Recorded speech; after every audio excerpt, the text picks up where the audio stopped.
नमस्कार दोस्तों, आप सभी का हार्दिक स्वागत है हमारे YouTube चैनल पर। दोस्तों, आप सभी की भगवान में गहरी आस्था होगी। आप सभी पूजा भी करते होंगे। हम में से कुछ लोग घर पर पूजा करते हैं तो कुछ लोग मंदिर में जाकर पूजा करते हैं। आज के समय में सभी व्यक्ति अपनी श्रद्धा और सुविधा के अनुसार भगवान की पूजा करते हैं। कुछ लोग पूरे विधि विधान से पूजा करना पसंद करते हैं।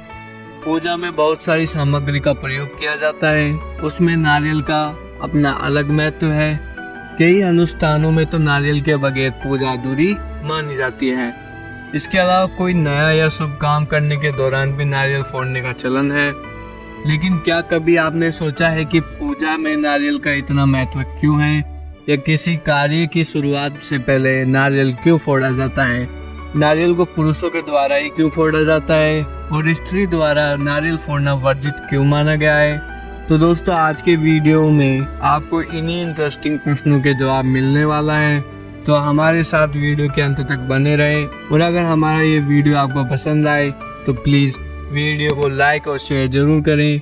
इससे हमें प्रोत्साहन मिलता है। तो आइए शुरू करते हैं और जानते हैं कि आखिर धार्मिक कार्यों के दौरान नारियल इतना अहम क्यों माना जाता है। नारियल को संस्कृत में श्रीफल कहा जाता है और श्री का अर्थ लक्ष्मी है। पौराणिक मान्यताओं के अनुसार लक्ष्मी के बिना कोई भी शुभ काम पूर्ण नहीं होता है, इसलिए शुभ कार्यों में नारियल का इस्तेमाल अवश्य होता है। नारियल के पेड़ को संस्कृत में कल्प वृक्ष भी कहा जाता है। नारियल ही वो कल्प वृक्ष है जिसका जिक्र अक्सर शास्त्रों में मिलता है। कल्प वृक्ष सभी मनोकामनाओं को पूर्ण करता है। कल्प वृक्ष में ब्रह्मा, विष्णु और महेश का वास होता है, इसलिए इस वृक्ष का फल भगवान को अति प्रिय होता है। कुछ लोग नारियल पर बनी 3 आंखों को शिव जी के 3 नेत्र मानते हैं। कुल मिलाकर नारियल का संबंध देवताओं से जोड़कर देखा जाता है, इसलिए इसे पवित्र माना जाता है और भगवान को अर्पित किया जाता है। मान्यता है नारियल का भोग भगवान ग्रहण करते हैं और प्रसन्न होकर भक्तों को आशीर्वाद देते हैं। नारियल को फल चढ़ाने के पीछे और भी कई तरह की मान्यताएं प्रचलित है। कहा जाता है कि विष्णु भगवान पृथ्वी पर अवतरित होते समय माँ लक्ष्मी के साथ नारियल का वृक्ष और कामधेनु दोनों अपने साथ लाए थे, इसलिए भगवान को अति प्रिय है। दोस्तों, ये तो थी बात की पूजा में नारियल इतना महत्वपूर्ण क्यों है, लेकिन नारियल को फोड़ा क्यों जाता है, इसके पीछे का कारण जानते हैं। हिंदू धर्म में कई तरह की परंपराएं पौराणिक काल से चली आ रही हैं। इन्हीं में से एक परंपरा नरबलि की भी है। माना जाता है कि पुराने समय में साधक अपनी साधना पूरी करने के लिए और अपनी मनोकामना पूर्ति के लिए नरबलि देते थे।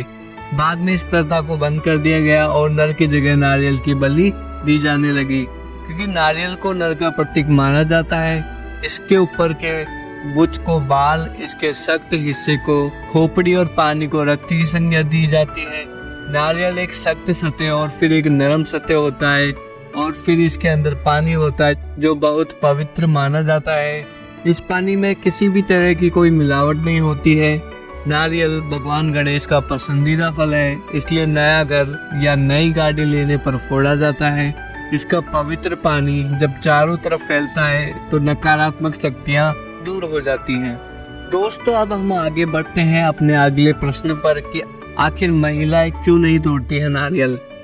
नारियल फोड़ना बलि का प्रतीक माना जाता है और परंपरागत रूप से नारियल को नई सृष्टि के युग का बीज माना गया है। नारियल को बीज का स्वरूप माना गया है और इसे प्रजनन से जोड़कर देखा जाता है।